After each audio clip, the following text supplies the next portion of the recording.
Saudara, polisi kembali menyisir area perkebunan di sekitar lokasi ditemukannya remaja dalam kondisi tewas terkubur di Kabupaten Padang Pariaman. Polisi dan warga kembali mendatangi tempat kejadian perkara untuk mengejar pelaku. Sejak hari Rabu malam, pencarian ini dilakukan hingga dini hari. Penyisiran ini dilakukan berdasarkan laporan warga yang melihat aktivitas mencurigakan dari sosok yang ciri-cirinya sesuai dengan terduga pelaku. Namun penyisiran dan pengejaran belum membuahkan hasil. Dan hari ini polisi kembali melanjutkan pengejaran dan penyisiran dengan menambah jumlah personel dan memperluas area pencarian.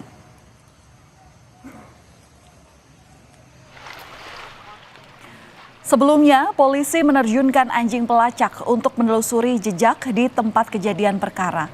Dari penelusuran ini, bukti baru berupa baju, kaos lengan panjang ditemukan.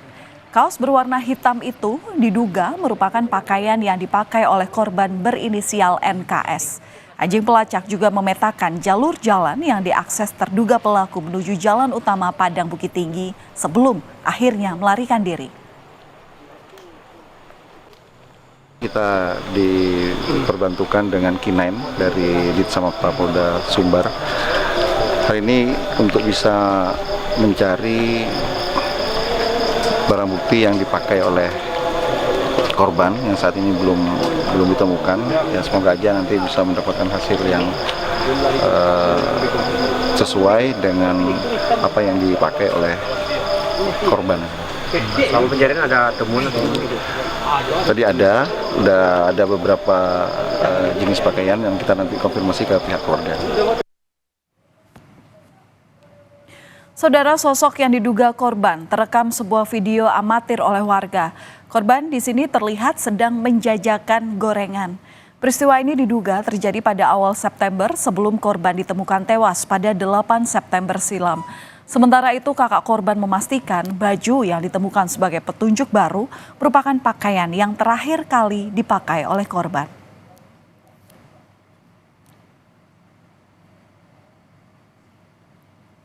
Dan untuk mengetahui perkembangan terakhir terkait kasus kematian remaja yang terkubur di Padang Pariaman, kita akan langsung tanyakan kepada jurnalis Kompas TV Rio Johannes yang ada di Kota Padang. Selamat malam Rio, jadi dari penelusuran di tempat kejadian perkara, apakah sudah bisa disimpulkan oleh polisi dengan siapa yang diduga menjadi tersangka dalam kasus ini? Ya, Valen dan juga saudara, itu sejak Kamis Kamis dini hari, yaitu pihak kepolisian sudah melakukan pencarian di area TKP. Mereka kembali melakukan penyisiran di area tersebut karena ada laporan warga yang melihat aktivitas mencurigakan di mana orang yang dilihat itu ciri-cirinya menyerupai seperti terduga pelaku, sehingga dilakukan pencarian hingga Kamis dini hari. Namun memang dalam hal ini pihak kepolisian belum berhasil mendapatkan atau menangkap terduga pelaku tersebut. Pada Kamis pagi tadi hingga hari ini, malam ini, yaitu pihak kepolisian juga masih terus melakukan pencarian, memaksimalkan pencarian dengan menambah jumlah personil dan melakukan pengepungan di area perkebunan itu. Dan memang sampai sejauh ini pihak kepolisian belum dapat menemukan terduga pelaku ini. Dan untuk identitas dan ciri-ciri pelaku itu sudah dikantongi oleh pihak kepolisian. Demikian, Valen. Iya, Rio, tadi Anda menyebutkan bahwa polisi ini sudah mengantongi ciri-ciri dari terduga pelaku. Sempat di-spill nggak kepada wartawan? Seperti apa ciri-cirinya? Ya, sejauh ini memang Valen, pihak kepolisian belum mau menyebutkan ciri-ciri ataupun inisial dari terduga pelaku ini. Terduga pelaku ini didapatkan berdasarkan dari keterangan saksi-saksi yang sudah dilakukan pemeriksaan oleh pihak kepolisian dan memang didapati satu terduga pelaku. Dan untuk peristiwa ini, kasus ini memang pihak kepolisian selain tidak menyebutkan identitas dan ciri-ciri pelaku, juga tidak menyebutkan berapa jumlah terduga pelaku ini dalam yang menyebabkan tewasnya gadis penjual gorengan di Kabupaten Padang Pariaman ini. Demikian, Valen.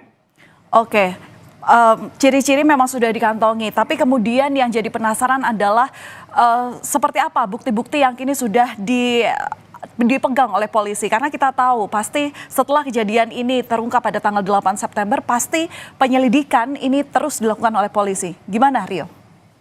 Ya, Valen, sejauh ini memang pihak kepolisian baru melakukan pemeriksaan terhadap keluarga terdekat dari korban dan juga orang-orang yang melihat korban dan berkomunikasi dengan korban di hari terakhir sebelum dia dinyatakan hilang. Dan dari hasil olah TKP juga ditemukan barang-barang bukti berupa jilbab korban, baju korban, sendal, gelang dan juga cincin milik korban yang ditemukan di lapangan. Dan itu juga dibantu dengan unit dari K9 anjing pelacak. Tapi untuk jejak pelaku sejauh ini memang pihak polisi baru bisa menelusurinya ke daerah jalur jalan utama yang menghubungkan Padang dengan Bukit Tinggi. Karena memang di sana kondisinya sudah sering terjadi hujan pasca kejadian sehingga anjing pelacak sedikit kesulitan dalam menemukan jejak dari pelaku ini, terduga pelaku ini. Demikian, Valen. Iya, tentu yang yang ditunggu oleh masyarakat adalah bagaimana kemudian polisi ini bisa mengungkapkan hasil dari penyelidikan secara transparan kepada publik. Kalau kita bicara soal korban, Rio, Anda berada di lokasi dan otomatis sudah sempat ngobrol gitu ya dengan keluarga korban, seperti apa kehidupan sehari-harinya dari korban ini. Sebenarnya sosok korban ini seperti apa? Lantaran kita tahu bahwa korban ini berprestasi, tapi ya semangatnya, ngototnya untuk mencari uang ini ya akhirnya berbuah tragis. Ini seperti apa, Rio? Ya, Valen dan juga saudara, memang sosok korban ini di mata kerabat, di mata warga sekitar dan juga di mata keluarga, dia adalah sosok anak yang rajin, patuh kepada orang tua dan juga dia adalah pekerja keras. Dia sadar sosok anak yang sadar diri karena berasal dari keluarga yang kurang mampu sehingga dia juga ikut membantu untuk mencari uang untuk membantu perekonomian keluarga dan tidaknya uang yang dia cari bisa untuk memenuhi kebutuhan belanja dia sehari-hari. Korban ini juga berprestasi di sekolahnya sejak SD, dia selalu mendapatkan ranking di kelas sehingga dia sering mendapatkan beasiswa.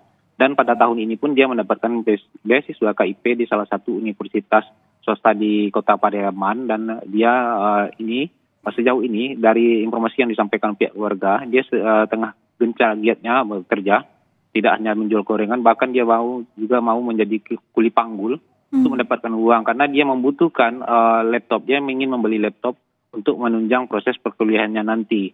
Namun sayang memang saat ini cita-citanya kandas karena dia nyawanya dihabisi oleh orang yang tidak bertanggung jawab. Dan untuk prestasi tidak hanya di bidang pendidikan, dia juga berprestasi di bidang olahraga karena dia salah satu atlet pencak silat dan bahkan dia pernah meraih juara 2 di ajang silat yang di tingkat provinsi. Demikian, Valen.